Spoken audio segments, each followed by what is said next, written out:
This is called to order.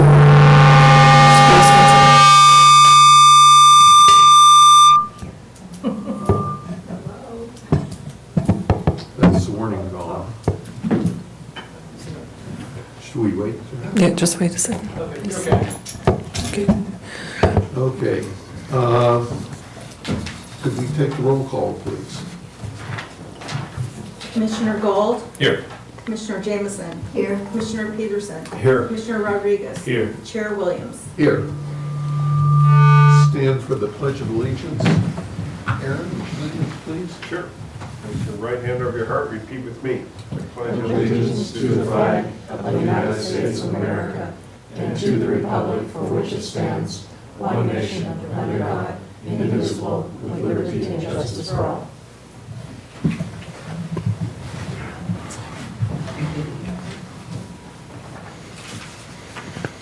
Okay. Can I get a motion to approve the agenda as presented or make any changes? I so move. Second. Moved and seconded. All in favor? Aye. 5-0. We'll now open up to public comment. This is open to the public to address the commission on anything not on the agenda. And I don't see anybody here. Doesn't look like we're on Zoom. Do we have anybody on Zoom? We do have one person on Zoom. Anybody on Zoom want to speak? Seeing none, we move on to the consent items. This consists of the meetings from the last minute and filing a listing of current projects. Does anybody want to pull either one of those? No? Can I get a move to approve them then? Also move. Second. Moved and seconded, all in favor? Aye. 5-0. Ex parte communications, anybody have any communications they'd like to tell us about on items that are on the agenda, the public hearing items? I did, with Lash family. I got a couple of phone calls and just said, hey, come on in, and here I come, their comments, and tried to help them through a little bit of what we're doing here today. And that was the extent of it. Okay, anything else? Okay, let's move on to the item 5A. Could we get the staff report, please? Good evening. The item before you is a request to consider the request by Mr. Lash to have a waiver of their parking requirements. The property that we're talking about is on Oak and Ellisall Road. It was previously originally residential units. It was taken over by the Humane Society for a number of years as a rental space. They did have an agreement for off-site parking with their neighbor for 2 parking spaces. They do have on-street frontage parking, but that was not a concession at that time. It was just the agreement for the off-site parking. The Lashes purchased this property about 9 months ago. They've been doing renovations for 2 vacation rentals on this site. The ordinance is for vacation rentals of 2 parking spaces per unit. And so in this case, they would need 4 on-site parking spaces or agreements with an adjacent owner to have parking with them or have a request for waiver or in lieu fees. Currently, there is a recorded agreement with the adjacent landowner for the 2 parking spaces that were historically established with the Humane Society. There are questions about how that agreement was established, and some of the terms within that agreement make it revocable. it's not irrevocable, it could be revocable by either side. And so the two adjacent parking spaces are of question. We recommended that the Lashes pursue negotiations with that adjacent landowner to reestablish that agreement as an irrevocable agreement. And at this point, they have not been able to come to agreement on that. In the meantime, we've pursued this application because there is the other two parking spaces. One of the parking spaces historically was part of the garage, that one of those buildings was a garage. And, but now the way the sidewalk and the curb and gutter and everything have been built, you can't access that garage. So we're looking at a waiver or concession for your recommendation to the city council for either waiving it, waiving the in lieu fees, waiving the requirements, or making a recommendation to charge the in lieu fee. As noted in the staff report, the in lieu fee for two parking spaces would be $24,752. And so I know that both Zena and Craig might have some additional information. So I think the issue at hand here is really asking you in terms of how we pursue with this agreement that's right now is revocable, and requiring them to have that be irrevocable if this project goes forward, which would be a decision for city council with your recommendation. And then the other part of it is the additional two parking spots that are required, which the recommendation would be whether you, the planning director can actually waive two parking spots, but in this case, we wanted to bring it to you in terms of just accessibility and availability of parking there, and if you would make a recommendation to waive the two parking spots, which would also be presented to City Council as your recommendation. Thank you. Any questions in staff report? Just a clarification, did you say that the planning director can waive up to two spots on his or her own? That is what our code says, yes. Only two. I'm not doubting it, I'm just ignorant of it. Where is that? And does it say two, or is it 50%, or is it 75%, or is it not? Or Yeah. just two? The ordinance was changed about 18 months ago, as we were looking at a number of people coming in asking for courtyards or patios or some other outdoor extension. And so the city council designated that two parking spaces could be waived by the planning director as a means of encouraging outdoor eating. Would that apply then, I mean, to an Airbnb or a hotel and indoor retail also? They did not make that distinction. They just said that the planning director has the ability to waive two parking spaces upon request In a certain zoning? in the TRZ zone. And does that mean that the planning director can waive two parking spaces per project? Per what? Per parcel, Per Per- parcel? yes. Wow. And is this in perpetuity, or was this just a COVID? No, it would be documented and identified as a reduction in two parking spaces based on the ordinance, because once you do that, the use is established. And so that would be documented and part of the project. So why is this even coming to us Right. then? So I think the bigger question is really the question of the agreement and the revocability of it, and the fact that it could be revoked. So we want to highlight that issue. And you can also make any comment regarding the waiver of the two parking spaces for this particular use, because frankly, this would be the first item coming up of this nature. And the planning director is not required to waive those fees. Well, I guess the elephant in the room would be, before we talk about that, the bigger picture, is if that was created, or if that decision was made mid-COVID, certainly there's some, that could be understood when people were trying to get creative and do different things with courtyards and general business. I'm wondering is it appropriate to make some kind of motion to revisit waiving all those spots? Because waiving 2 spots per parcel is, that's hefty, isn't it? Or at least if it's, was it use and was it discussed that it was gonna be for outdoor dining only?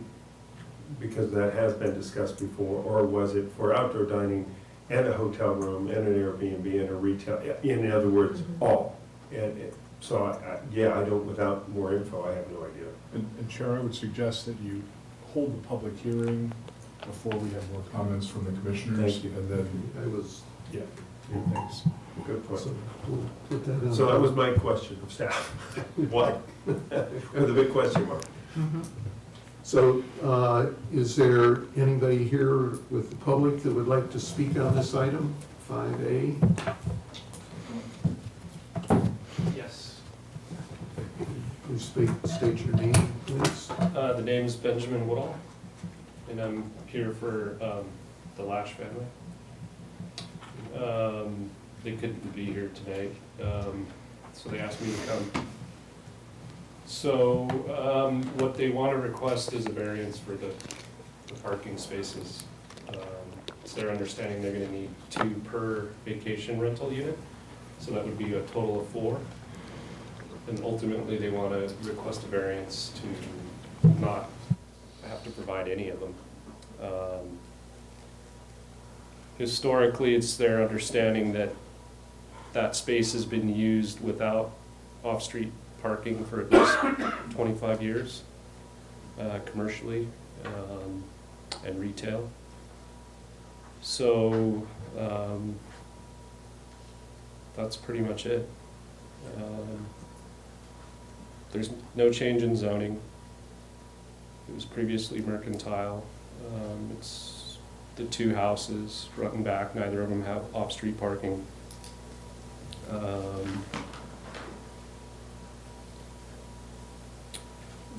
From a use stance, the previous use was the thrift shop. There were cars constantly parked in front, coming and going. So, and I have an office just down on the other end of the block, and I know just from my own personal experience that the flow is much less. I mean, we have parking now on the street. So I think, and they wanted me to mention this, the vacation rentals would be, the parking is going to be much less of an impact than the current or the previous use of the thrift shop and the mercantile. They've already been through DRC and it was approved, and they're ready to get open and start paying the TOT, which benefits the city. So they're hopeful that you'll support their request for the variance for all 4 spaces.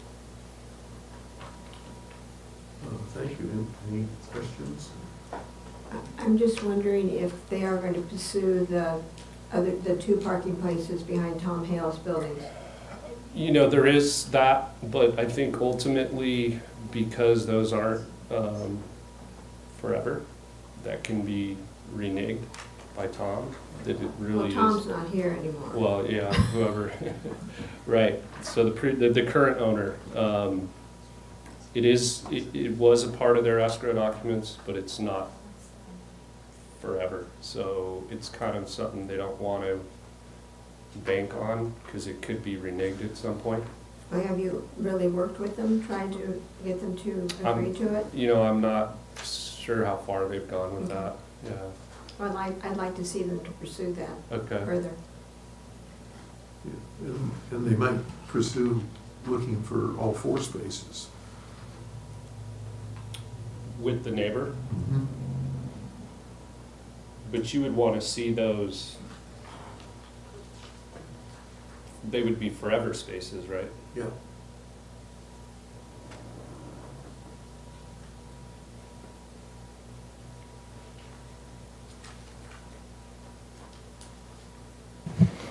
I have a question. We do have one more public person on Zoom that would like to make public comment. Okay.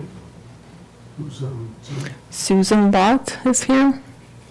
Yes, thank you. I'm Susan Bott, and I'm representing WeWatch.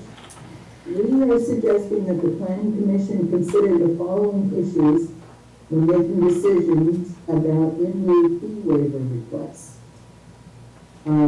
When was the amount of the in-lieu fee last adjusted, and by how much? Assuming it's currently $12,376 per parking space.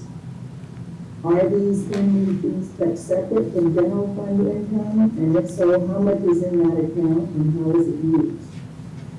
How frequently are in-lieu fees waived or reduced? And why are they waived or reduced? How consistent are these decisions? We think these are all things that should be looked at and considered. And thank you for your help. Thank you, Susan. Is there anybody else that may have joined us that would like to speak?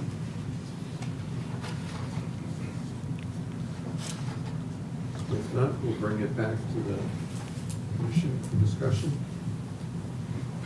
Questions, concerns? I have a question. On this drawing that's in here, it talks about, in the write-up, it talks about buildings A, B, C, and D. I'm not sure what's 1, 2, and 3, and 4, but it also says that A and B and C and D are treated as one building, but this shows them as 4 separate buildings. So I apologize for the confusion. Building 1 is an independent standalone, 1-bedroom vacation rental. Buildings 3 and 4 are a combination unit, basically rented together. The number 2 is the garage that they use for storage, bicycles, that kind of stuff for the tenants. And so that's how the use is broken down. So building 1 is A, Yes, building 2 is B.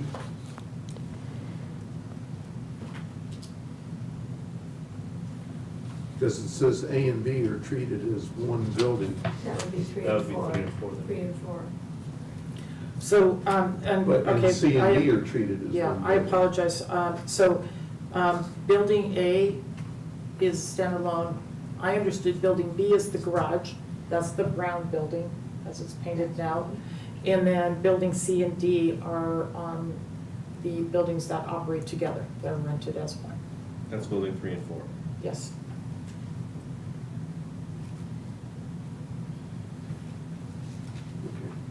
And one other note, just for context, the street frontage along this lot is about 125 feet in length. So on-street parking, they could probably easily have 4 spaces, maybe even 5, depending on how it's striped. But that's, as I believe Mr. Woodall had indicated, most people that had attended or came to the Humane Society building parked on the street in front of them, parallel parking. Are you suggesting that there'll be designated spaces on public street for the No. vacation rental? And we made that clear to the applicant that we're not designating public, parking for their facility, but the ability is there for some on-street parking as a, recognition that that was what the previous use for that street frontage was, for that particular space. Do you know how many square feet it currently is? It's 1,000 or about, 2,000? it's about 1,200 square feet, All the buildings combined? yes.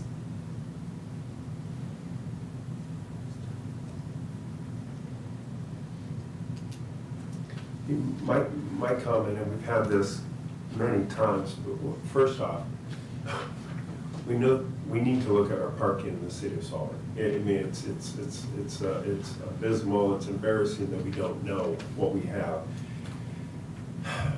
backing it up, some of us that were here a long, long time ago, there was a parking district that people paid fees into, way back when. And if you had 2,000 square feet of commercial space, you paid a fee for whatever parking you needed to not have any parking on your property whatsoever. Under current standards on retail, it's 500 square feet equals one. Under restaurants, it's 300 per one, plus one for every 2 employees. Offices are 500 also. So if you take a building as an example that has no parking, does it have, by use of history, in other words, is the burden of proof that they must have paid some amount to have some parking? Or is the burden of proof on the applicant, the property owner, to say, oh, here's my canceled check from 1982 that shows that I paid for 3 parking spots? Who's the burden on? And we go back and forth on this many times over the years, trying to figure this out. There are buildings in town, many of them use one of the bigger ones. Rasmussen's building has no parking. Does that mean that they don't have any parking, or did they pay the in lieu fees? I'm sure that the Rasmussen family stand here and say we paid the fees. Ergo, you would have knocked it down or told us to close our doors. So therefore, does the burden go on the city? So that if you take a property like this that has no on-site parking, the question is, how many parking spots do they have, not grandfathered in, not illegal, but actually they must have paid for because it's been retail for so long?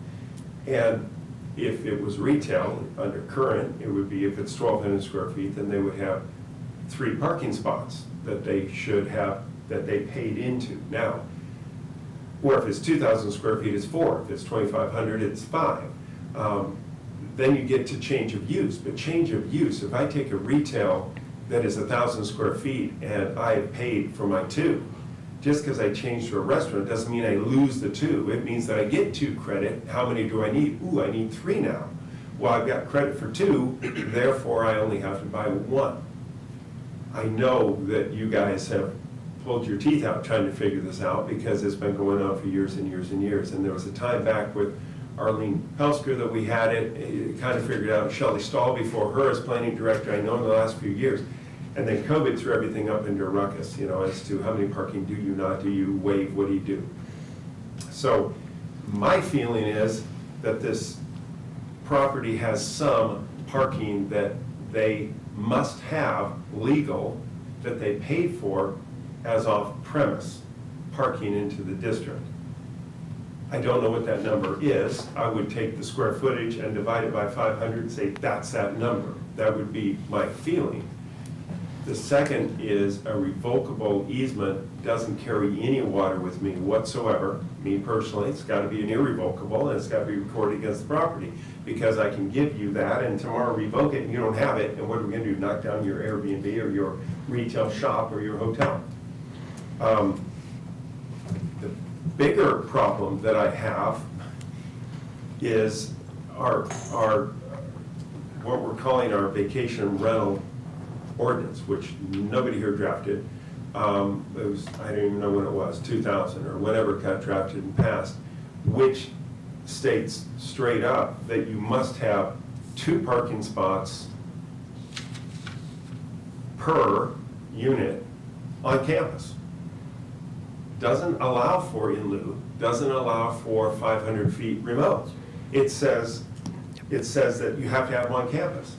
So this property would have to have 4 on campus under that, yet a hotel doesn't have to. A hotel can buy in lieu and have 500 feet. A retail can and a restaurant can. And I don't understand the reasoning behind vacation rentals, Airbnb, whatever you want to call them, that they had to have on campus. If these have to have their 4 on campus, reading the strict letter of the law, they have to have 4 on campus. They got to knock buildings down in order to get 4 on campus. And the 4 can't back into an alley or onto a public street.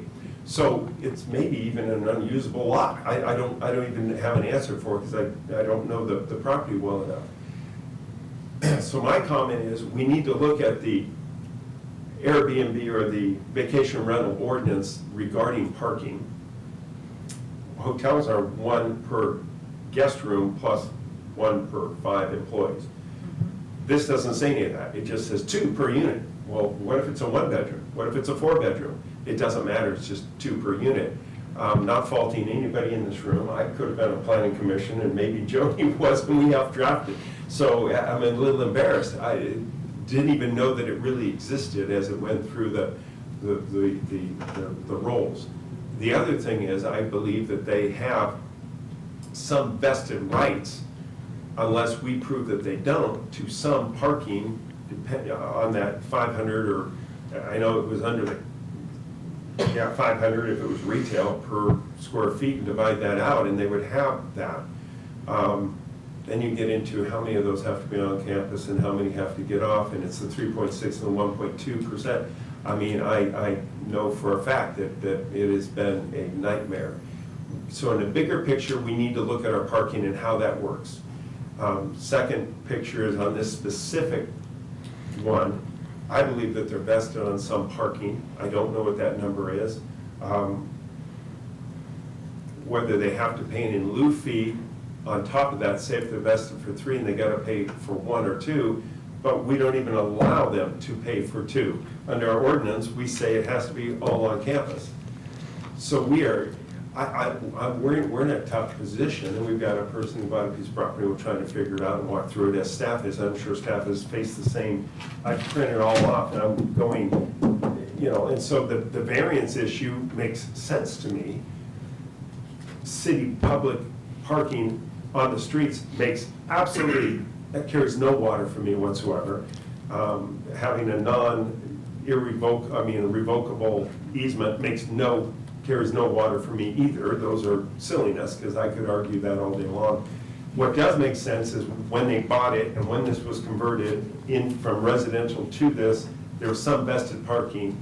These folks have bought it, what are they vested for? And then can we make a variance to say that that extra parking that they don't have is either in lieu, but do we even have that right to do that? Or is it just waived altogether through a variance because they had enough parking for a 1-bedroom and a 2-bedroom, which is 3 under a hotel? I just threw a bunch of stuff out there. I mean, I've read this for hours trying to figure it out and try to walk through it, and it is really confusing. And maybe staff can help me clarify. Well, and if I could just sort of separate some issues for a moment, so we don't get on too many different tracks.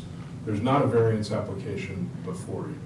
So, I mean, the speaker, I think, indicated that they sort of wanted a variance. That's not the application that's before you. There's only an application to have the in lieu fee waived, and that would be a recommendation that you would make to the council. If the applicant wants to apply for a variance, perhaps under one of the ordinances that you just mentioned, that's up to the applicant, but that's not what's before you today. So let's kind of try to stay away from the variance discussion, because that's not what you're being asked to consider. The second thing or 2 other things I just wanted to clarify, Mr. Chair, before there's more discussion, if it's helpful. One is the parking agreement is not actually an easement. It's and this maybe is a point only that the lawyers really care about. It's a parking space agreement. It is binding on the successors and heirs and assigns. So it's binding on the current owners of the property. It's not an easement, and you're correct. It's revocable, but it is not an easement. So that's just a point of order that you may wish to raise with the council if you make a recommendation on this case. The council probably ought to know if it's the planning commission's recommendation that this agreement be made irrevocable as opposed to revocable, because that's the only way you can really depend on there being two parking spaces there. So that might be a point that you wish to make a recommendation to the council on. And the last thing is just to clear up any kind of confusion on the waiver, the director's waiver issue. I think Commissioner Peterson, I think you raised this. It was in the context of an enlargement of outdoor dining and patio areas. So the director under 1711-7A1 of the code can waive 2 parking spaces to accommodate the addition or enlargement of such an outdoor patio or seating area. And I don't believe that that particular section is relevant in this case, because there is no enlarged outdoor seating area. So the waiver issue is not before you either. So really, your decision is, do you recommend to the city council that the applicant should be able to waive out of paying the in lieu parking fee, and whether you want to make any recommendation on the revocable versus irrevocable piece of that? Right, ask a follow-up question. Even though it says 4 must be on campus, we would have to make a finding that we're allowing in lieu fees to be paid for parking for I'm calling them Airbnbs, they're not, they're called short-term rental, whatever we're calling it. Vacation rentals, I'm sorry. So we're in your reading of our ordinances, we can allow in lieu for vacation rentals. That's not my reading of the ordinance. You're raising the issue. That's not the way I would raise the issue, and it's not the issue that's before you. That would be a decision the council would have to look at in terms of whether they could allow an in lieu payment for this type of use. And I assume staff would brief that issue before the council. But you're saying that is the application before us, is to waive the in lieu fees? yes. Which we're not sure if we can even waive in lieu fees in a I think vacation. I mean, there seems to be a question about whether you can even allow an in lieu fee on this type of use. I think that's why there is no staff recommendation here. Yeah. This is sort of a question of a lot of mishmash and mishmash is a good lawyer's word, of different parts of the code. And that's what you all get appointed to make those kinds of decisions. And, all of that can be incorporated into whatever recommendation you decide to make to the city council, including the broader policy issue that you raised, Commissioner, about taking a more full look at the way that parking ordinances work together. How is it that we can make a recommendation one way or another if we're not even sure if we can Make a recommendation. make a recommendation? Because of the 4 spots? How? My understanding, and the city manager can weigh in on this as well, my understanding is that the council has expressed an interest in hearing what the planning commission thinks about this type of issue, and getting your input on kind of the more granular issues like this applications. You're not, the code doesn't charge you with making that decision, but my understanding is from the city manager is that the council has an interest in hearing what you think about this type of issue, and that's why it's before you. So I will clarify that one a little bit, because the council hasn't actually made any specific asks and policy direction to staff to bring this kind of decision to you. Sorry. But I want to kind of clarify where we are with this. These applications are coming in, and yes, as staff, we are trying to look at the history and how all of these ordinances work together. And so this one was a little bit different, and definitely the first application of this type. So the desire is, and I think it has worked well before with council, where the Plan Commission has looked at a project, for example, the Waterloo project, and made some findings about and recommendations in general for City Council to consider when they were considering the decision. So that's why it's come in your route. It's not your decision, but it's useful, I think, for the process, for you to make some recommendations for us to move forward. So some of the areas that we are discovering here is this revocable agreement, which is probably, it's in this particular case, but it's also something that we should be considering as our policy decision that we apply to all projects going forward. So this would be a good question to recommend. And then the other one is this area of, yes, I agree that the code, I think, says that there must be 2 parking spots on campus and it doesn't seem to allow for parking in lieu.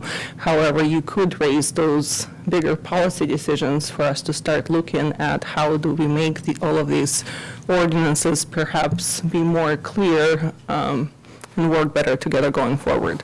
So those general recommendations is something that you could recommend to City Council, and we'll prepare a report for them for their consideration.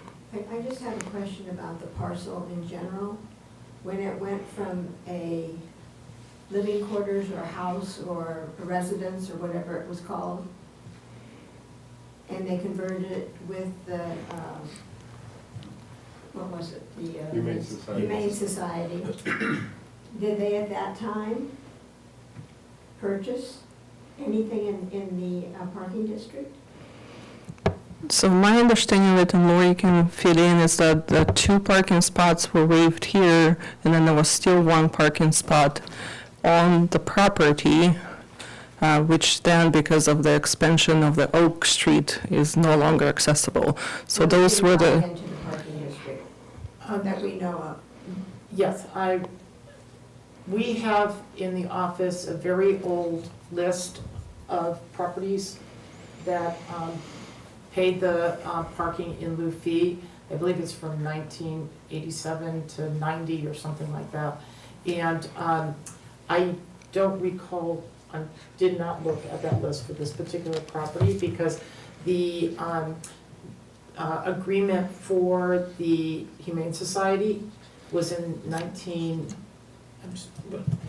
it happened after the fact, 95. So there was it was residential before then. And then when the Humane Society came in, it was in 95. So the reports and the list of projects that did pay into the parking district did not include residential lots.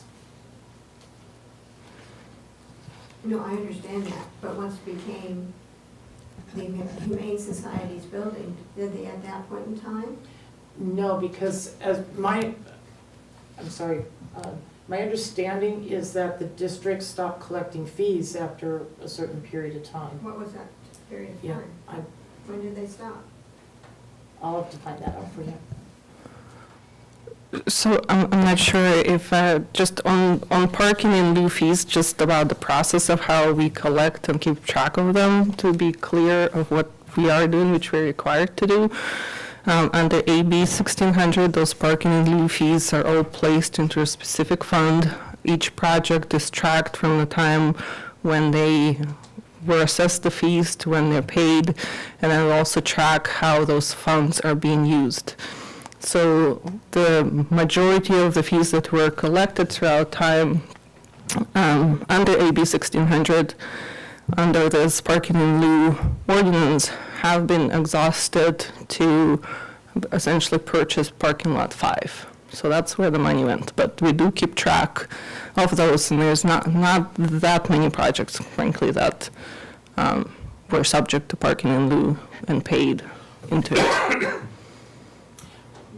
But I think what Aaron was referring to was the program when the city was still, when it was still SMID and then it was incorporated, there was a parking district that people paid into.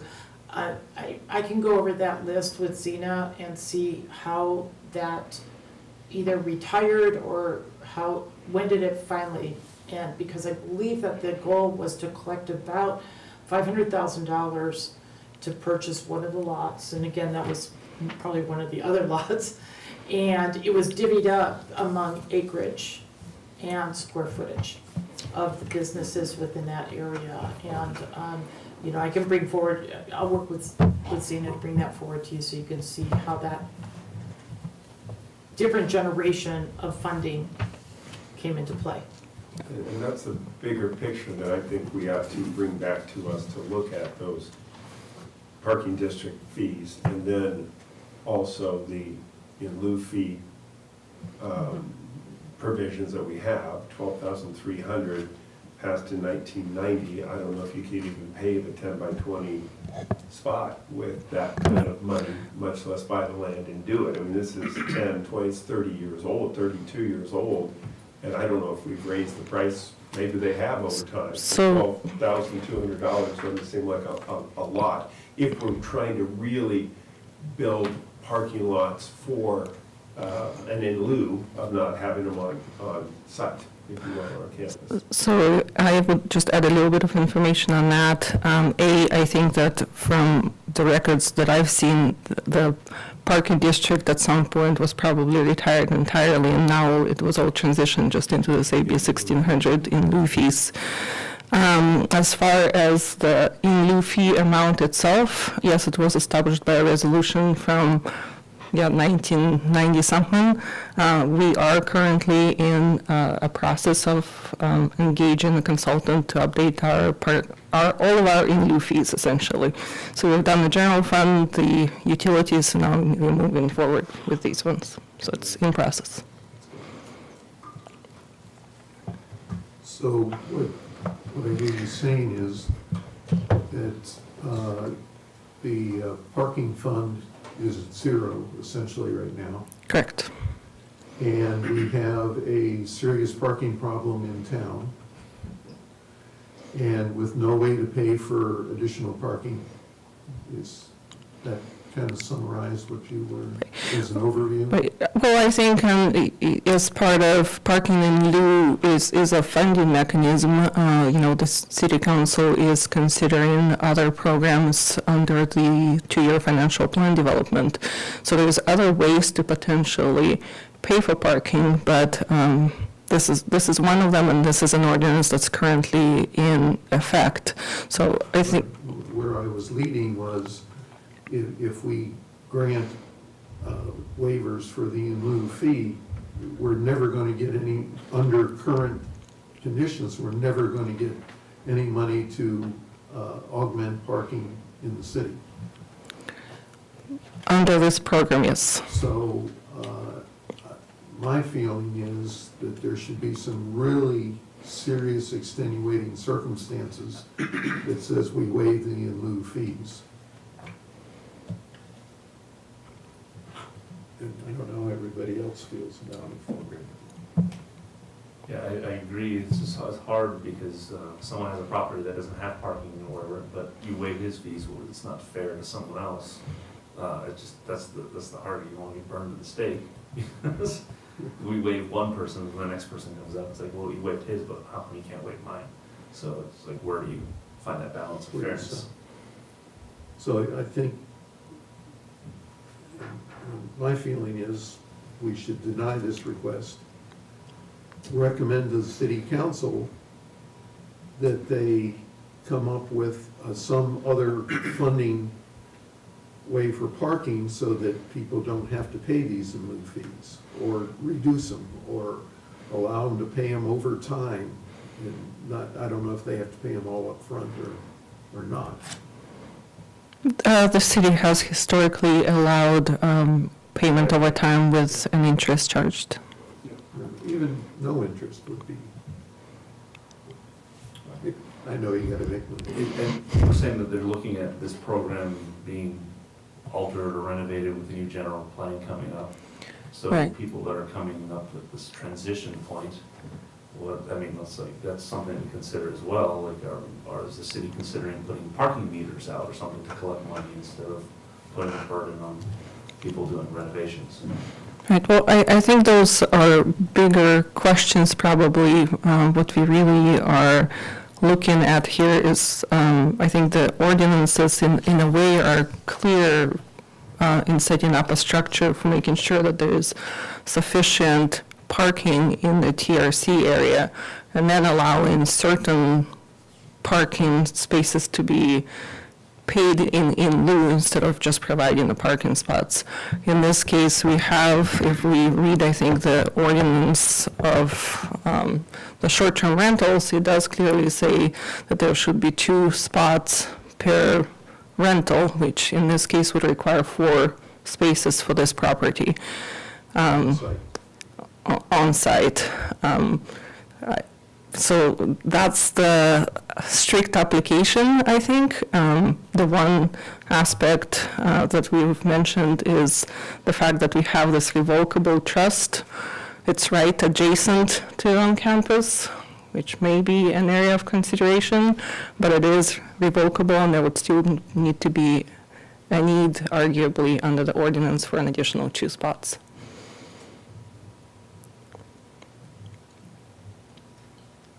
Or allow them to pay fees for the 2 spots, or under this ordinance, we can't even entertain that?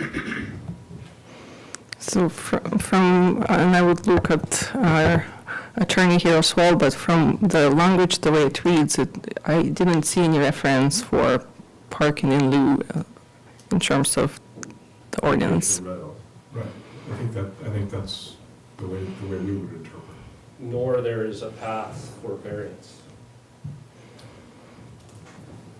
Well, no, that I wouldn't go that far. I mean, I don't know anything about the property circumstances, so we wouldn't give an opinion on whether a variance is appropriate.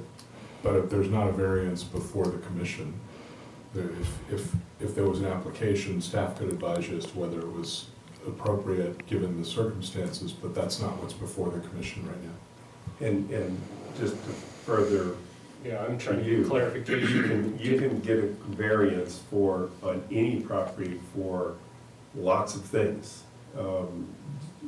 But the in lieu parking is specific, that it says Right. 2 have to be on. If it said no variance on vacation rentals, then I suppose you'd have no variance, like you can't do any in lieu fee parking. But So does it doesn't say no that. variance for No. vacation rental? No, Okay, it so just there is says a path on for campus. variance, okay. Correct. I mean, I'm just, in a general sense, when I read the ordinance, it's very clear on the on-campus parking. And I still, just my comments are, on this specific one, I would like to get some information on how many square footage they have, and were they vested in any parking at all, or was it just the 2, and did they only have 1,000 square Right. feet? Or was it 2 and that they did pay some in lieu fees back And that would be then? great to know, because they are saddling the burden of floor spaces, which are physically impossible to provide. And there's no history of what the previous owner or tenant did to operate the thrift store, so it'd be good to know that. That would be good.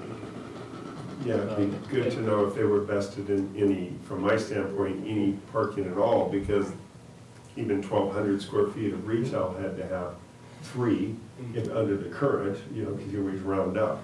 Well, at Or, one point, the garage was a parking, I don't know how big the garage is, but it was at least 1 space. It's a single car garage, so it's about 10 feet wide, but the other thing that's even making, it's raised off the street by about 3.5 I saw that. feet, so I don't know how that came to be either.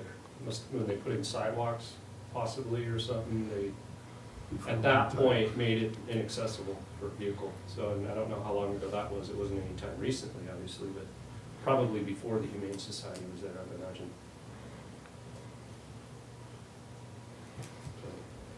so our hands are tied to a bit, but we cannot look at a variance, because that's not before us.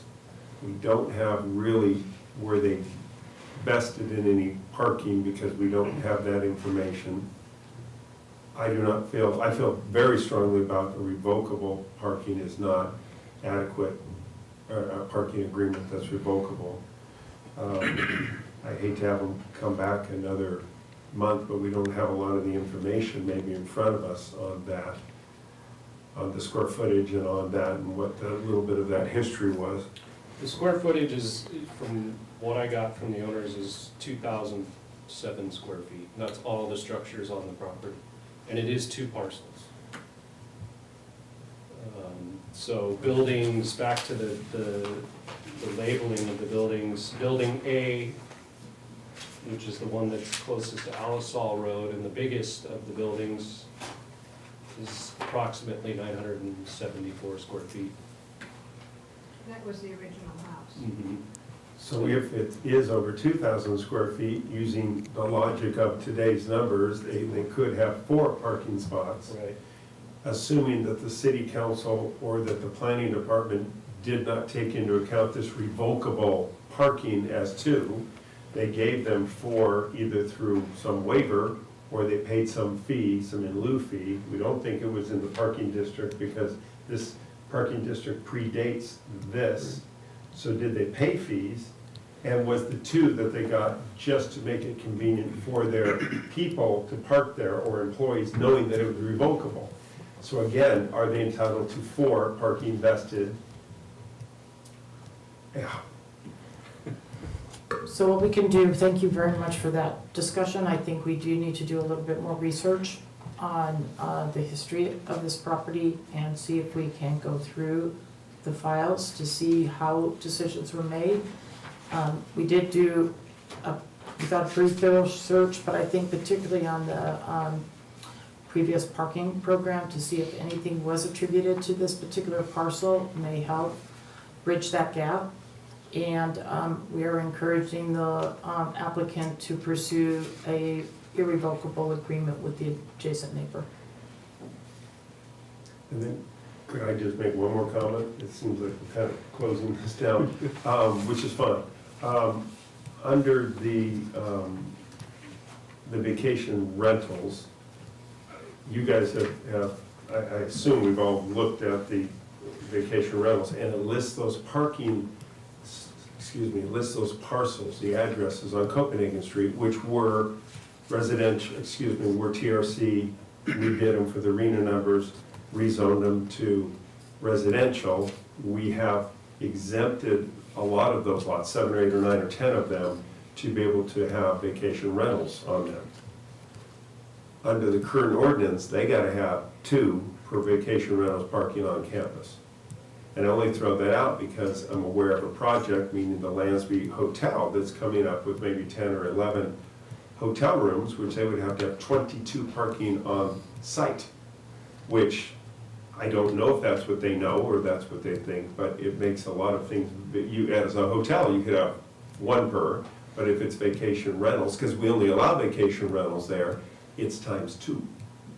And they have to be vacation rentals, not hotel rooms, which is right, but I get it, but we need to clarify that vacation rental. That's one more thing as I was reading through that, looking at those lots. So that's, again, the bigger picture.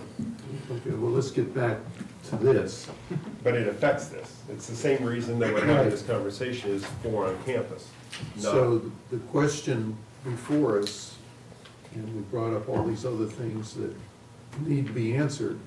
The question before us is, do we grant a waiver for 2 parking spaces? Given that they require 4, and as of now, as I understand it, they don't have any.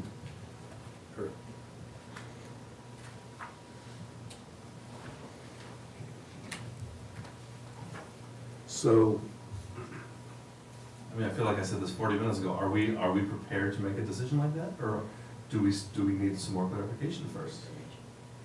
Information and clarification.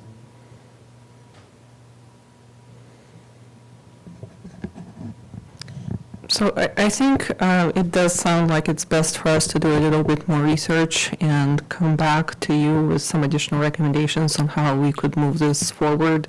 Once again, the final decision would be, unless the applicant can come up with 4 spaces that meet all requirements, would be with the city council. If there's any kind of alterations, the applicant can potentially apply for a variance. We would analyze it against our code and respond at that point. But at this point, we've received some good thoughts and discussions from you, and we'll continue to work with the applicant and return to you at the future meeting. Last clarification, that you were saying the variance, that because we don't have a variance application in front of us, we really can't discuss that. We can discuss that, and we don't have analysis of that. Makes sense, thank you. okay, so let's basically table this and have staff look into it as Sina mentioned, and bring it back to us at an appropriate time. Yes. I have a question, is it appropriate to ask the applicant, in the meantime, does it have one, to communicate with, were you saying the Hill property or someone else? They have a little property where they have. Right, well, that's what I was So they have encouraging you to actually see if you can get 4 spaces there. Okay, yeah, we'll do that, for sure. Thank you. Thank you. Thank you. Okay. Everybody happy with that? I don't mean to kick it down the road, but I just. Yeah, I don't think we have a choice. Moving on to item 5B.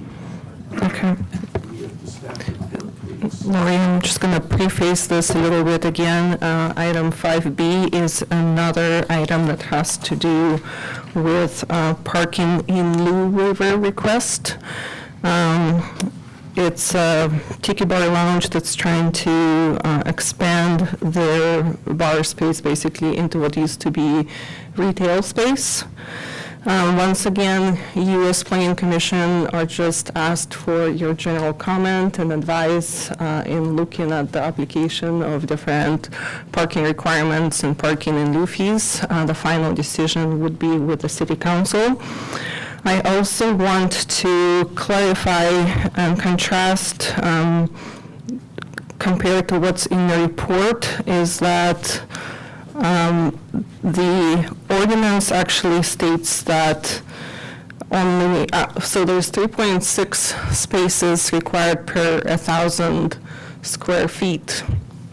1.6 of those spaces can be parking in lieu, which can subsequently be waived by the City Council.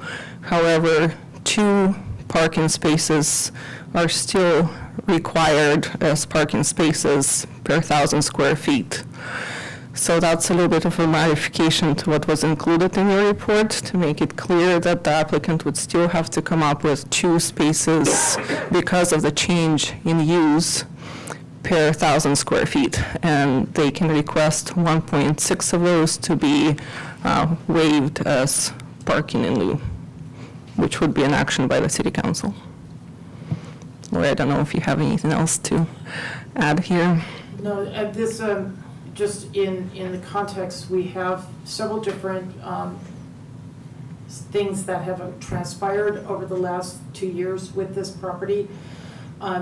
The original bar was previously the Santi Wine Bar, and that's where High Roller has been established for a number of years. During COVID, there was an expansion into the courtyard area and also into the public right-of-way along front. The area along the front of the building has been removed since the direction from the City Council with COVID changes.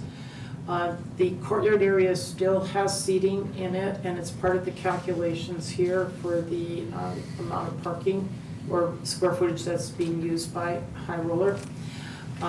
Then they went into the next suites, E and F. They would like to have seating area, which is related to the bar, which is under the 1 parking space for 300 square feet. And they would retain a retail space under 1 parking space for 500 square feet. So the initial calculations had 5 spaces that they would need to get waived or remove these. As the city attorney and the city manager have pursued this a little bit further, and again, based on the wording in the ordinance, the direction is that they need to find 2 spaces either off-site through a irrevocable agreement and ask for the waiver of 1.6 spaces, or ask for the pay in lieu fees for the 1.6 or a waiver by the City Council. So at this point, that's where we are right now. And we are facing this with other projects, so this is not the first and it probably won't be the last request that we get.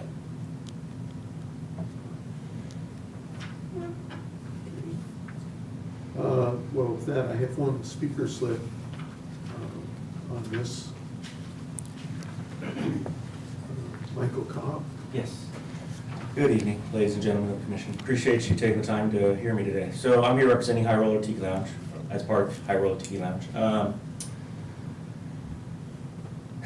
Hearing what you said over the last 45 minutes regarding parking and your views on it,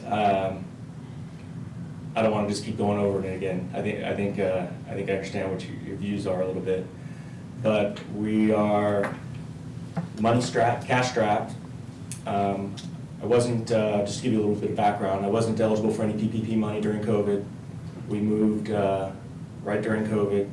We got personal loans to help with all that we're still battling through. And the money that would require, that's on paper right now for these parking spots, I mean, that's pretty much put you out of business number for a small business like ours.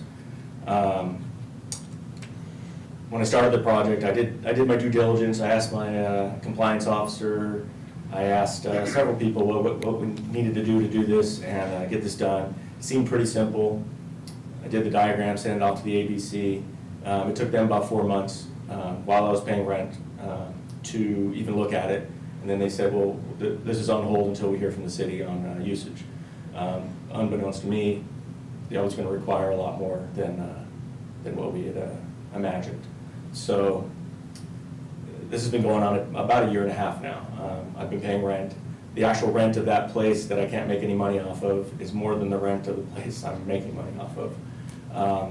So it's created, I mean, we're into the $40,000 range now with everything invested in this, and I haven't made a dime on it really. I just had to let go one of my employees that was standing there on the weekends trying to make a little bit of money in the retail space that we can't have open right now. Unfortunately, we're just, at that point where I can't go much further.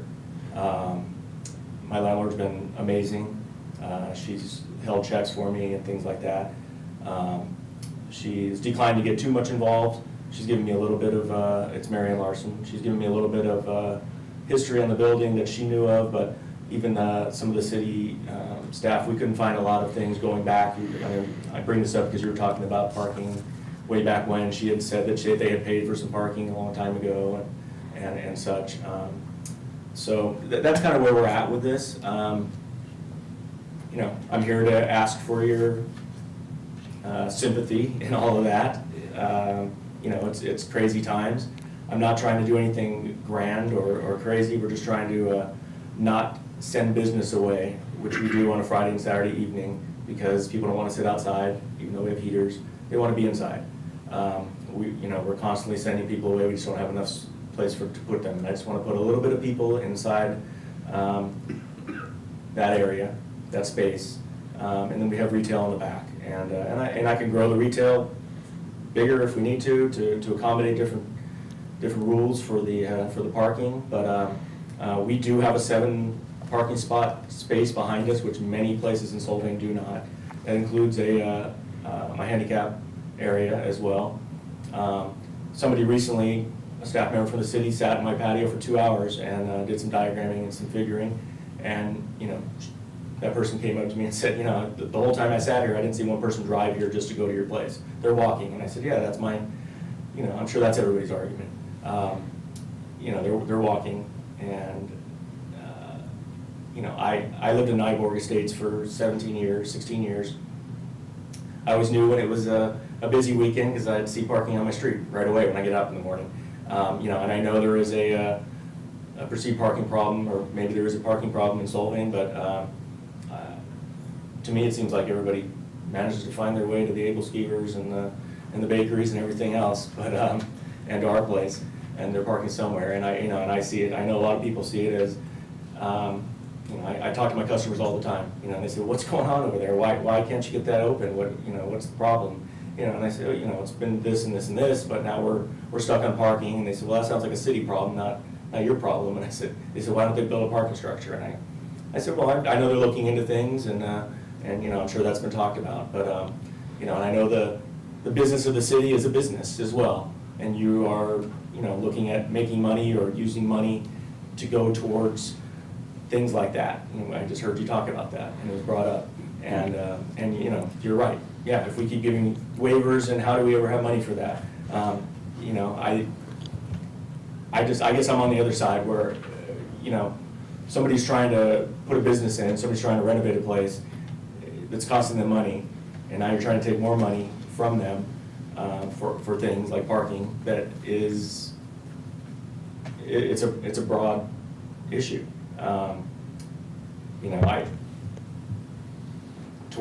Tourists probably wouldn't be opposed to paying for parking. I mean, everybody's opposed to paying parking, of course, anywhere you go, but, you know, that seems more logical than taking it out of the business owner's hands. I mean, I hear left and right, how come there's so many open buildings in town, and how many, you know, why aren't people doing business here? Why don't they want to do business in the town? I mean, I've had a business in this town since 2007, or in this valley, I should say. And I, you know, I've heard it all, and I want to do business in the town. I mean, this is where I live, I raised my daughters here, you know. We have a business that I think a lot of people enjoy, and it brings a different element to the city, and we provide a little bit of nightlife, which, you know, I ask every single person that comes to my place, where are you visiting from? You know, 90% of the people say LA, you know. And those people, they don't want to sit in their hotel room at 7 o'clock at night and stare at each other. They want to go do something, they want to go do things. And that's all I'm trying to provide, is another place for them to do that. It's kind of silly right now where people can have a drink on this side of the glass on my patio, but on this side of the glass, you know, it's going to cost me $75,000 to allow somebody to do that. We're not going to make a whole lot of money doing this little project. You know, is it a horrible business decision? Probably was on my part. I thought it through. I thought pretty well. I talked it over with a lot of people, a lot of smart people. It seemed like the right way to go. In hindsight, I almost wish I didn't. Now it's a catch-22. You know, I'm too far in to get out, and we're at this point where I'm just trying to bring it home, and that's kind of where we're at. Well, thank you, Thank you. and we'll take what you said under advisement. Okay. Do we have any other speakers online? Anybody want to speak? Apparently not. We'll bring it back to the commission.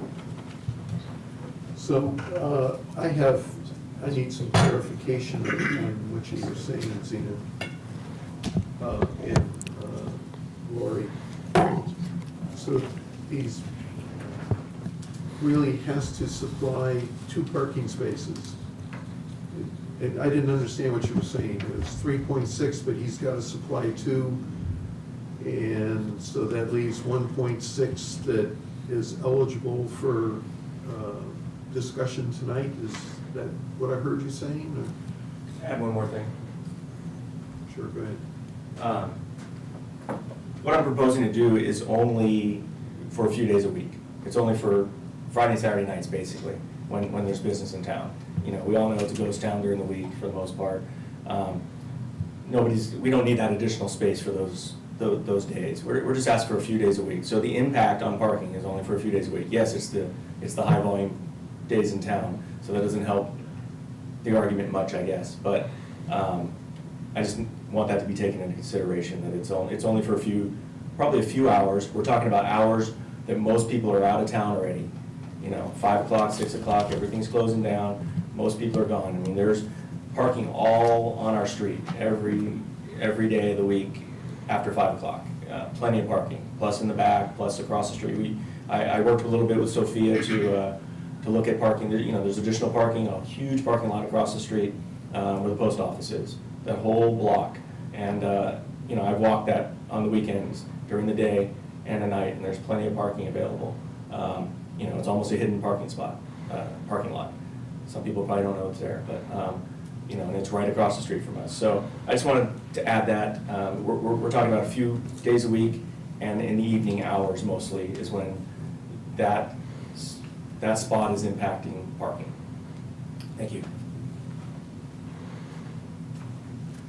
So could you go through again, you know, in reading what was in here, is it 7 spaces, 5 spaces, 3 spaces, 3.6 spaces, 1.6, what? So I think I'll be honest. the way that the ordinance for the parking in lieu fees is written is that it first sets the requirement for parking period, which is 3.6 spaces per 1,000 square feet. It then goes to allow for a portion of it to be instead paid as parking in lieu. And that's where it breaks it down to where 2 parking spaces are still required and 1.6 can be rated as parking in lieu. So we would need to recalculate the exact requirement, but basically only a portion of what's in front of you, which the requirement is calculated at 5 total, a portion of that could be considered for parking in lieu, which is allowable, and then the applicant can apply for a waiver from the city council for that portion. But there would still be a remaining number of parking spaces to be required to be provided. Question.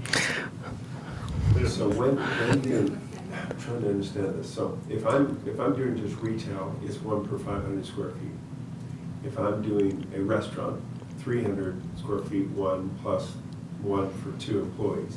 But if I want to do in lieu, then it's 3.6 per 1,000. It's not the 1 per 500, so it's not 2 per 1,000, it's 3.6 per 1,000 once I trigger an in lieu fee, which is a stricter standard. Obviously, it would be 2 on campus. No, you want to do in lieu, you can therefore pay for 1.6, but you have to have 3.6 on campus. 2 on campus. 2 on campus, I'm sorry, you divide that, so 2 on campus, which is exactly what I'd have to have. It's 1,000 square feet of retail, I'd have to have 2 on campus. So I have to have 2 on campus anyway. So the way it really works is if it's for restaurants. Because if I had 1,000 square feet of retail, why would I put 2 on campus and pay us 1.6? I'm over my limit. Am I following that correct? Yes, you are following it correctly. Which Yes. does it seems odd to me. It's another one that we need to take a look at. We're giving you the privilege to pay us, but we're gonna increase how many you have to have. We're gonna say you still have to have the 2, but you gotta pay us 1.6, but I only need to give you 2. I've already got 2 and 2. Well, then you don't do in lieu. Well, I don't have to do in lieu because I only have to give you 2. It helps a restaurant who's at 300 square feet. The number changes. I haven't calculated that. And that's the experience that we're having right now, was a number of businesses that were either office or retail, and were calculated 500. A long time ago, are now being converted, or uses are expanding into other buildings, and we're trying to calculate that differential between the retail requirement versus the bar or restaurant. Right. And we're finding ourselves with projects like this one that only have 8 parking spaces because it was approved in 1984 and based on office or retail, and now we're expanding it. Now we're not only taking a building that was approved by the county of Santa Barbara with a completely different parking ratio, we're now bringing it to today's standards, which is 1 per 300 square feet, and there's just not enough parking. And we can't give away the parking that other tenants in that space have rights to, from the upstairs spaces or the downstairs office. And so we're looking at how do we get that additional parking committed to this particular use on this particular site. And that's where you can go for, off-site, an agreement, irrevocable, or go through this process for a waiver. But you are still, based on the interpretation of that particular ordinance, you still need to find at least 2. Forgive me for asking this question, please. If there's a certain amount of spaces for all of the businesses on that lot, if the hours of operation of the businesses are different or staggered, if some of the businesses are open during the daytime and other ones are only open at nighttime with no overlap, does that make a difference? We do have a mixed-use ordinance, but it's tied to residential with commercial uses, so that the, parking at night for the residential component versus the operation during the day. We don't have a provision in the ordinance that talks about different types of commercial uses on the same PO property. versus retail. Right, right. We don't have that in our current municipal code. I have a question. Because you said this is gonna keep coming at us, and and businesses are constantly coming and going, we're gonna have to readdress this again and again, and obviously parking is it's a small town, we only have so much space. Should we, like we did with the sheds, or, the last, revisit the ordinance and talk about, and have a serious discussion about that, so it's not a convoluted nightmare for every applicant, and everyone sitting up here, and the city staff? Is that a good idea to table this until we have a more square idea of what, something that's fair for everybody? I think it's a general recommendation that the planning commission could make to the city council. It would really be a city council decision whether they would like to revisit the ordinance or any aspects of it. Isn't the problem, I happen to agree with it, isn't the problem, we have business owners that are trying to open, that every time we kick this can down the road, there's a guy who's paying rent every day or every month and cannot open until a decision's made. That's problematic, isn't it? So one of the things that we've tried to communicate to the chamber and others is that before somebody enter into an agreement, they come and talk to the city first. What we are getting is ABC license requests for added space or an expanded space, and we're saying they haven't dealt with parking and they haven't dealt with bathrooms and any kind of renovation to the building. They're just entering into rental agreements for expanded space without coming back and talking to the city staff, and it's putting us in a box also.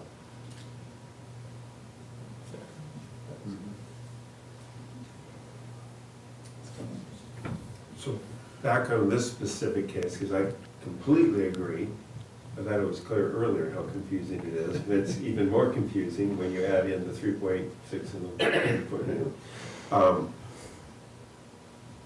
On this specific case, it's in your power to waive for some outdoor dining up to 2 spaces, which is what you are recommending, that the staff would waive that for the outdoor? Is that why we're not talking about the outdoor, correct?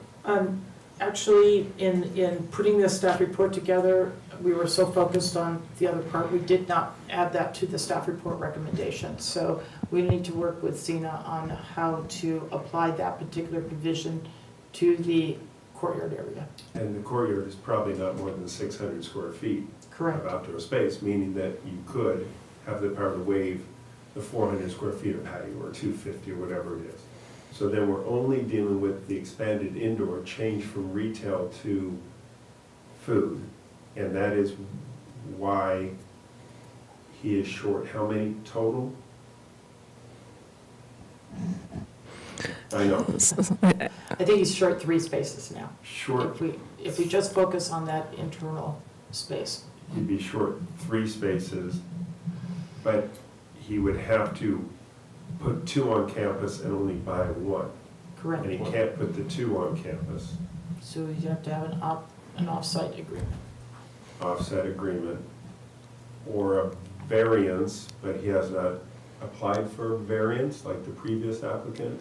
Or he you can has? make a again, we need to put this terminology together for you as to what recommendation you can make to the city council. Okay. So on We this, can't talk about a variance because the application, like in the previous, didn't ask for a variance? Or is, Yeah, you can't grant a variance right, because the there's an application. application before you and there's been no notice of a variance I application. gotcha, understand. There's only a notice of the There's only lieu notice of fee this. waiver. Yeah. Yes. And right now, we're not sure what the in lieu quantity is. Is it 3, is it 1.6, is it 5, is it 7? Well, she said it was 1, And one parking space is $61,880? No, that was five. That's fine. That was under the original Oh, staff report. okay, okay. So I think this one is a little bit more clear though, in terms of the steps and choices that you have in front of you, even though we don't have the precise calculation, which we would definitely have before it goes to city council. But what we do know is that they would be required still, if we segregate the outdoor patio space and focus on internal space only, they would still have to be required to provide 2 additional parking spaces, which could be achieved by an agreement with some other property. You could, or the planning manager can waive the requirement for expansion into the patio area, or you can also make that recommendation. And then the last part is there will still be some in lieu fees that will be applicable, which will probably be closer to 1 space, and you could make a recommendation to city council for that to be waived. If that's a little bit clearer. So 3 steps. Seems like a reasonable thing to do. And could his business, if, not saying everyone's gonna vote for it, if we said, golly, we sure hope staff will waive the 2 for the patio, golly, we would waive, and we would recommend that the city council waives 1 parking spot for the $12,300, it still leaves this owner having to find 2, either, well, he'd have to find them with an easement agreement. Could he open? He's limited by 2, he'd be reduced by 600 square feet of interior space until he finds those 2. That would be, yes, following the ordinance provisions, correct. I could go with that. And I would recommend, I could put it in form of motion, waiving the 12,003, the part, in lieu of 1. He's got to find the 2, and we can't recommend that staff does that, or can we recommend that staff looks at that inside? So the way the ordinance is written, and I am your kind of acting planning manager until 1 is hired, that the planning manager can waive it, but the city and the planning manager can also reserves the right to bring it to you for your consideration. So I think in this case, the planning manager is bringing it to you. That's what we should do. Yes. So, I will make a motion that we would waive the 2 spots that he has needed, up to 2 spots that he's needed for outside, which would give 600 square feet, and that we'd recommend the city council to waive the $12,300 in lieu fee, with the caveat that he still must find the 2 off-premise parking with a permanent agreement that's recorded against that property. And knowing, P.S., that he could not open the full area until he got those 2 spots. Correct. So that is my motion. How many square feet are we talking about total in that second building? It's 850 square feet about 850 square feet of the 2 suites, and then he also has the retail space behind that. So that he rented 3 spaces.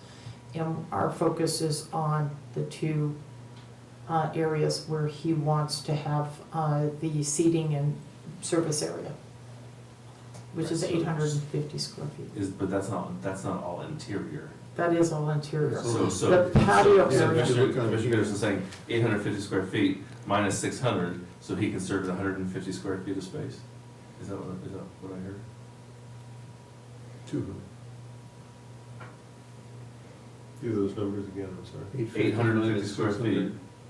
You take 600 away, 250 square feet. Right. Well, we're also, should be 1 more, should be 300 square feet, two that he's gotta go find, one, oh, I see what you're saying. Of the interior. He's losing 600 square feet of interior Mhm. until and if he finds. How does that, something like that get monitored? I'm curious. So at this point, what we would do, first of all, this will go to the city council to have them endorse this recommendation. Secondly, we'll work with him on his building permit, because that would be the next step. We can issue a permit for the area that's equivalent to the fee waiver square footage, and would not allow the opening of the expanded bar area until we have a document of a permanently irrevocable easement. We will also communicate with ABC what is allowed for his service. So the courtyard area would be allowed, and a certain portion of the interior would be allowed. 250 feet. Mhm, correct. Is there a time on that? Just can't use it until then. I'm not speaking for him, but maybe you go to your landlord and say, I can't use this because I can't find the parking, and therefore help me do something. Could he ask for a variance in the city council, or, I mean, we can't make that recommendation, Because it's not before us tonight. but, yeah. Technically, we would have to have a variance application brought back to staff, prepare the staff report in the venue and findings of a variance, and then bring it back to the planning commission, and then And then to city council, potentially to city council. similar to the previous applicants. Correct. And my rationale is I tend to agree that his business, being a wine bar, is probably much busier during night and evening, and I know that the offices upstairs are not open during the evenings. There's a couple of attorneys up there, and I know they're not there, and they're not there probably on weekends, and I don't know if the impact will be that huge for it. That's just I'm not trying to convince anybody, but that's just my rationale in this situation. I know that we've done conjunctive use before on some applicants, which we have. And while this is not conjunctive use of, oh my gosh, you're staying at a hotel and you're getting in a restaurant, it's similar to what you had pointed out or asked about, where it's residential upstairs and it's down. It's just the opposite. Residence is busy during the night. They're never there during the day. That's the argument, I suppose. This is an opposite of mixed use of PO, professional office, and retail. Something that we could look at also. It's still a win on the spots. I'm sorry? It's still a win for the number of spots. Correct. So does your motion still stand? Can't remember it, but. I was gonna Yes. ask you to repeat it, So I but would, it does. I would move that we would recommend to city council to waive one parking spot, and in lieu fee that is waived for the one parking spot, that we would recommend that we would waive the interior, 2 parking spots for interior seating for his business, and that he would have to be reducing his interior space by the correct amount by 2 spots until and if he finds permanent parking agreement. That would be my motion.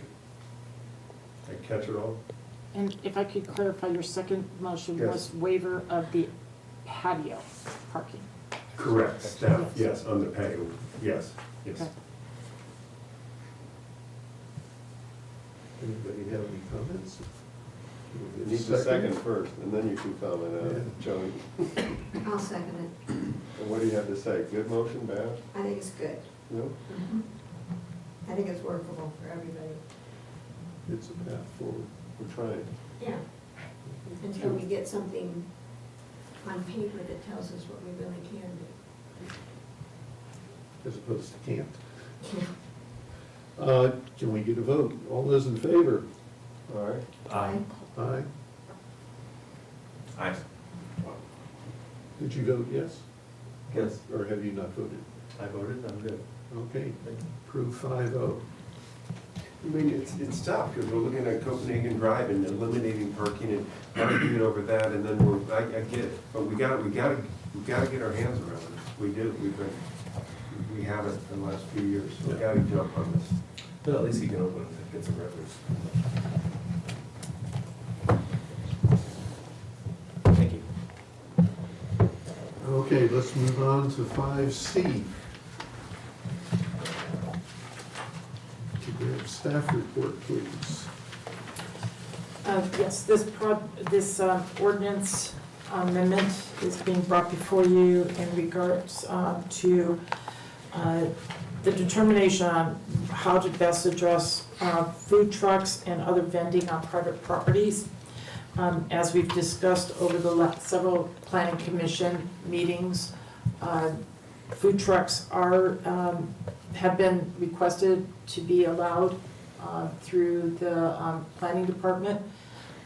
We have worked with the city for special events and other permits for food trucks to be allowed. They also are tied to what's called the vending ordinance, where there's certain areas within the public right-of-way where food trucks can be located and permitted. But we're now wanting to clarify within the ordinance that on private properties, not only in the TRC zone, but also in other residential and other zones, that food trucks are not a permitted use, or other vending machines or whatever are not permitted within private property. So we've brought forward to you ordinance wording that we think is appropriate, and want to have the discussion with the planning commission. One of the biggest reasons that we think this is important for the city of Solvang is that you have a lot of brick and mortar businesses in the TRC zone that we don't want to see competition in other areas of the city. And this is a way to assure that we don't just have more food trucks coming into the area. So we're recommending approval to this ordinance, and I'm sure the city attorney might have some comments as well as Zena. Have any comments? No, thank you. Can I ask a quick question? I understand where you're allowing them on, not on private property, unless it's under a minor conditional permit for parking lot sales and/or special event permit. And then I pulled up the special event. We have an ordinance on it, which is a good ordinance as far as I can tell. It gives times, how many you can have.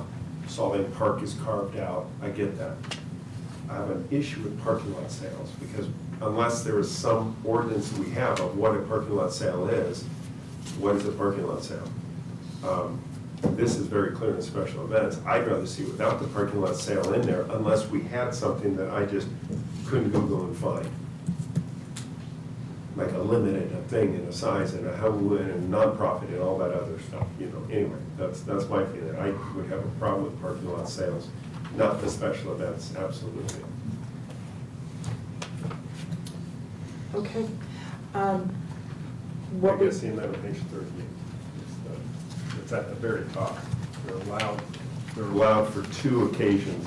One is parking lot sales on private property, and one is special events on private property. And then we have an ordinance 11-12-8, which talks about special events and what they are. And we have a duration of names and times and things like that. But the parking lot sale, and I know you have to get a conditional use permit, but it's a minor, and somebody can come in and get it once a month, every week, and that again puts the onus on staff to decide that. I'd rather see something more specific so the staff can point to and say, you can only do X amount a year, or and leave it out until we come up with that. Is the driveway considered a parking lot?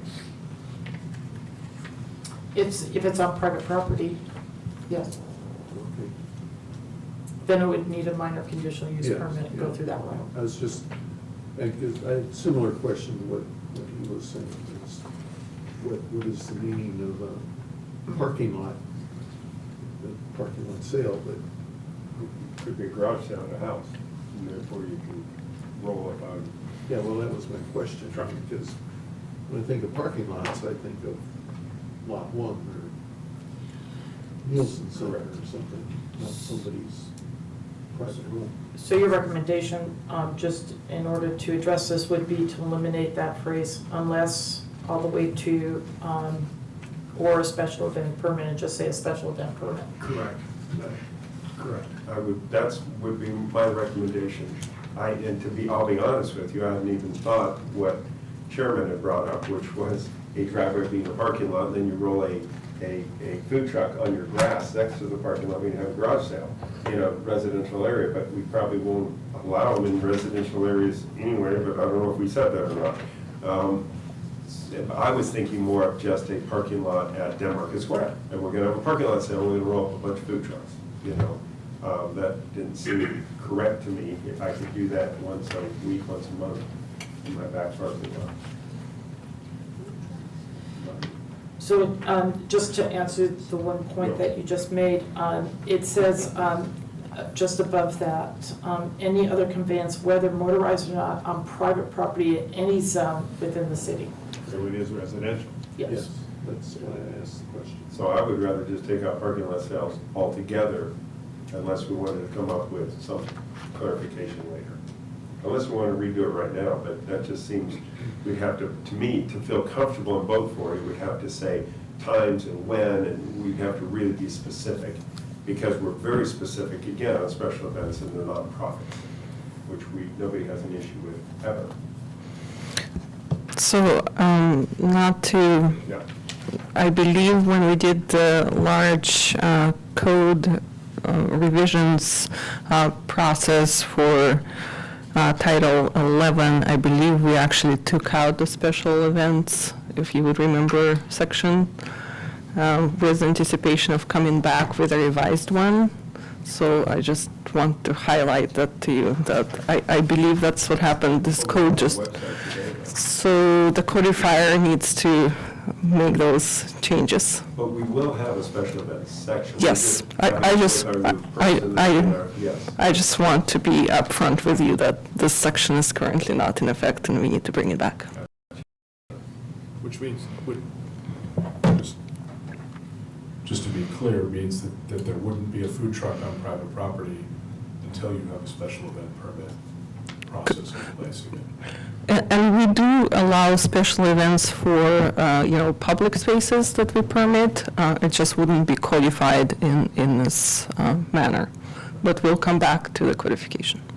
Okay, let's pause for a minute and see if there's any public speakers that would like to comment on this. Nobody here? Anybody online that would like to speak? Seeing none, we'll bring it back and continue. I just have a question. I would have thought this room would have been full for this. I'm really disappointed that, I don't know if people don't understand what's going on in the city, if they're not aware of what's happening, but I would think that there would be people here livid that we were going to be allowing food trucks in any kind of zoning area, because it would hurt Aaron in his restaurant.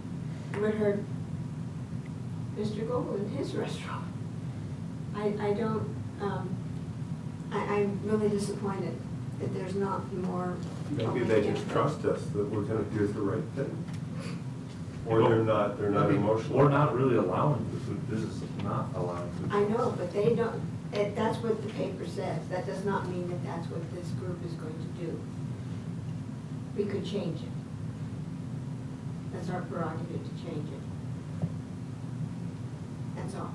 And this is the second time we're visiting this issue, because we did put it out there. Yes. And Aaron properly noted the last meeting, hey, this was properly notified, it's Right, out there. right. And then I was the one that said, hey, like, we should probably talk about this, which we did. We kicked the can down the road. We're here. And I'm ready to go. Nobody should. You guys are? Yeah, the whole reason for bringing this back tonight was Was to to get try to a big get more audience. public input. And there's nobody here, nobody online, So nobody nobody's cares. approached me Well, that's about it. unfortunate. Yeah, nobody wants it. I mean, and the feedback that I got too, to my surprise, was people don't want food trucks in town for the most part. No. So, I feel like we're doing the right thing. I think for the most part. I think we found that out a number of years ago when we had all those food trucks here. Do you remember that? They were parked over by the post office, I think, and people said, no, this is not solving, we don't want this. It was fun for a day, but not as a regular method of getting your food. No. So with this addition or amendment, it allows it, but only under special circumstances. Just, somebody can't just pull up a food truck in Creekside and park it in somebody's driveway with their permission and start selling stuff. Because And- we had nothing codified. Right. So this was the effort to codify it and give staff. Well, over the last 2 years since I've been serving as a consultant here, the reference that I was using is the window. No additional window service, and saying food trucks aren't allowed. I really didn't have a stated provision in the ordinance. I just said no new service windows. And so we did have multiple requests, but that was how we deterred food trucks from coming into Salt Lake. This is a much better way to document, particularly with the micro kitchens and other things that are coming down, to avoid having food service out of a vehicle, conveyance, or a truck. So with the change that has been suggested from Commissioner Peterson, we would recommend moving forward with this so that it can go on to the city council. I can make a motion for that if you guys are ready. With the recommendations, we're removing the word parking lot sales from the ordinance, or what was it? Reference. Reference the parking lot sales. Make a motion to approve this ordinance.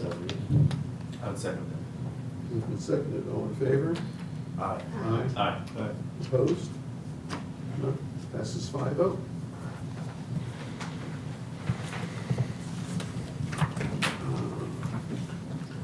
I don't think we have any discussion items tonight, or any planning commission comments?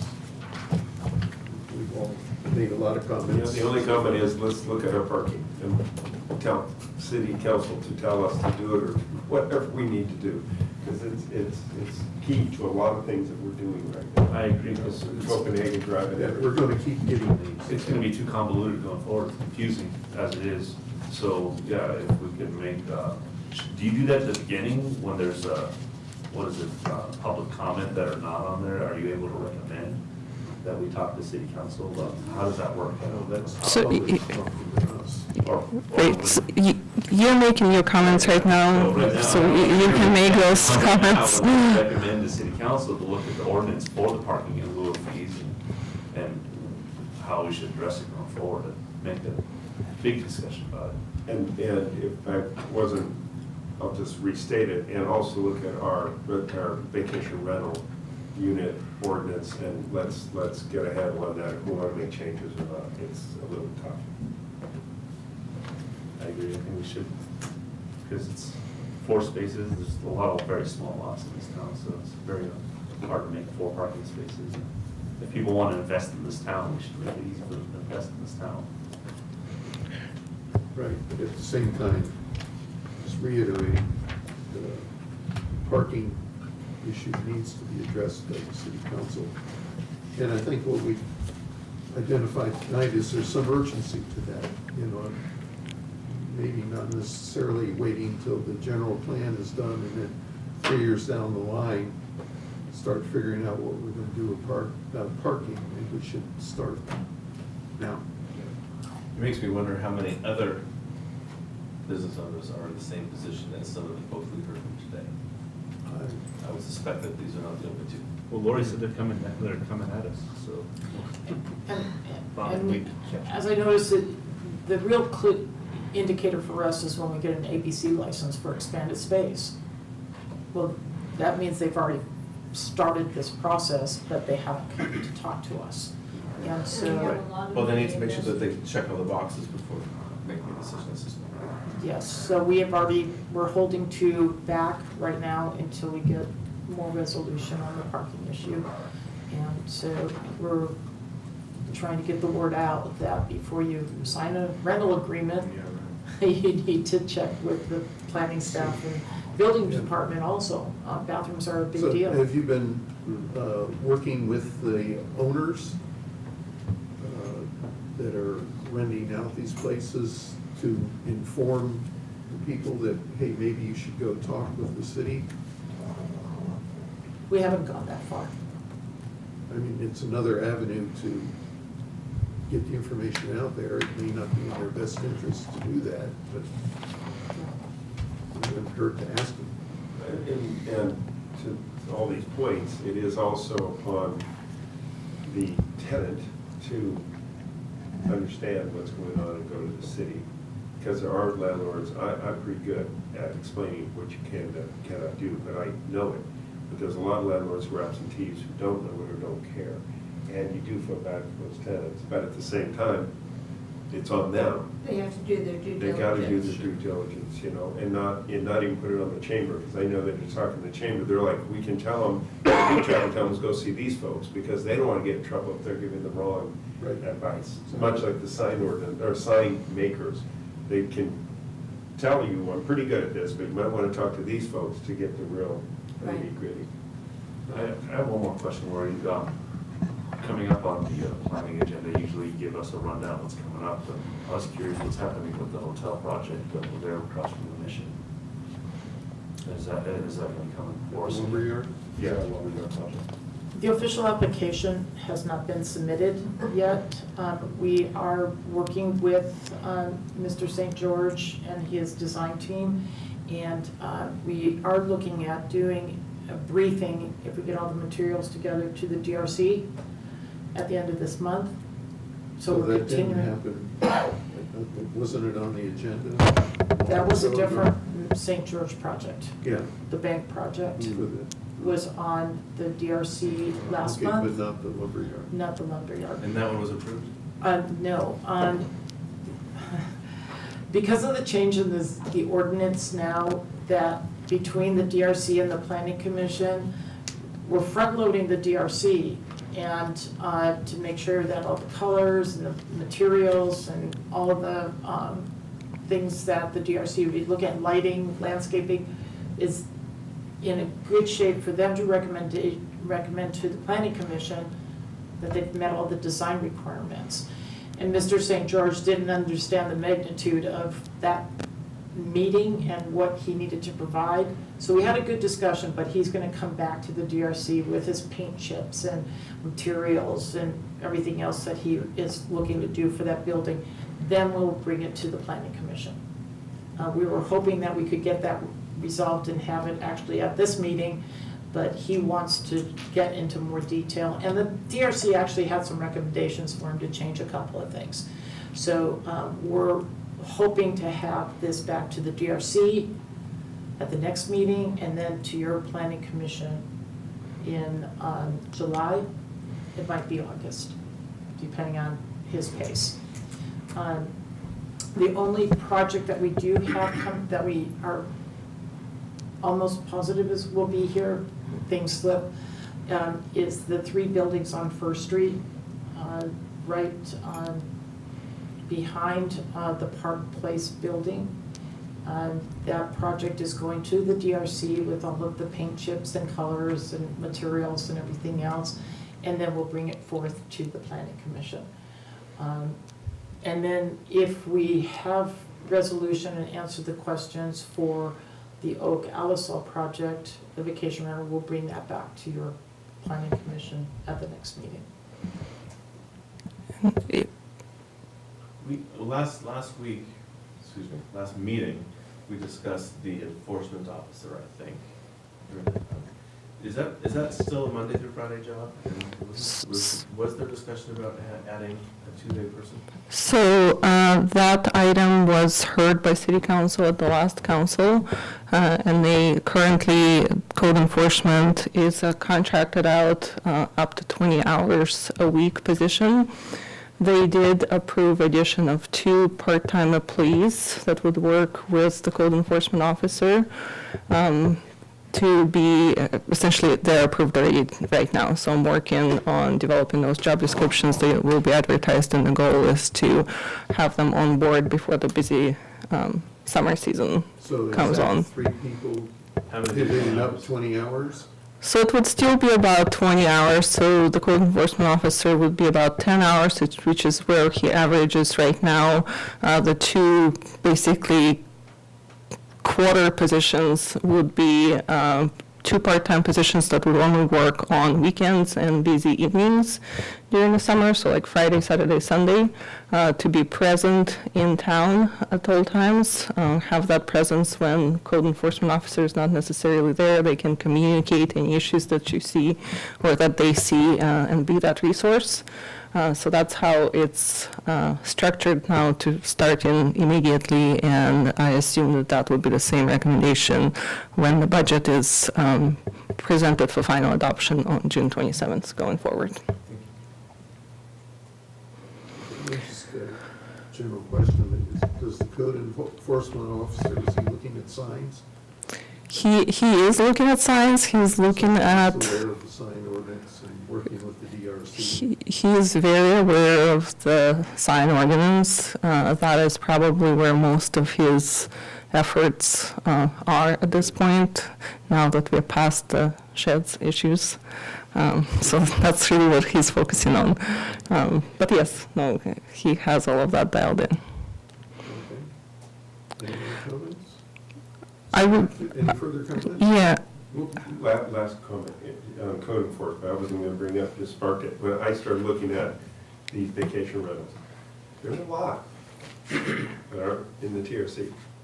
Just point that out, because I Googled and went, are you serious? Because I want to know how many are in the TRC. So it's a pretty simple thing to take a look at that, if that's something, because it's a heavy enforcement. That's a really heavy enforcement. Our signs are, you know, it's strict. So if we really care about it, that's another avenue that it's a big job for those guys. So you're saying that there are Get on things to all over the place? Google and check it. In Salt, well, I know, Yeah. well, I'm just clarifying Yeah. what you're saying. I was surprised. And they're not permitted, They can't be, they're not in the TRC. okay? So the ones that are in the TRC are, most of them are permitted, and they also have their TRC, their tax collection for those units. Outside of the TRC, I think many of those are probably in the county of Santa Barbara.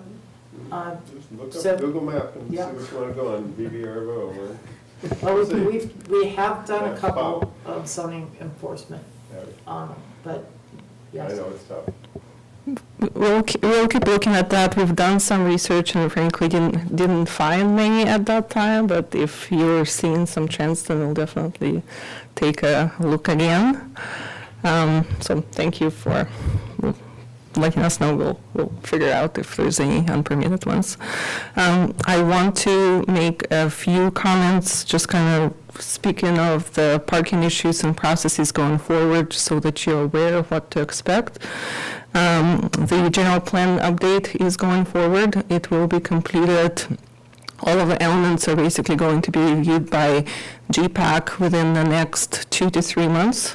And then those elements will be all brought to the Plan Commission and City Council for approval. And then we'll get into the environmental review. So that process is moving forward pretty quickly. The old lumberyard project, if it's submitted in full as a complete application, is currently planned to be processed basically alongside and together comprehensively with the general plan update. So that should be coming through on the same timeline.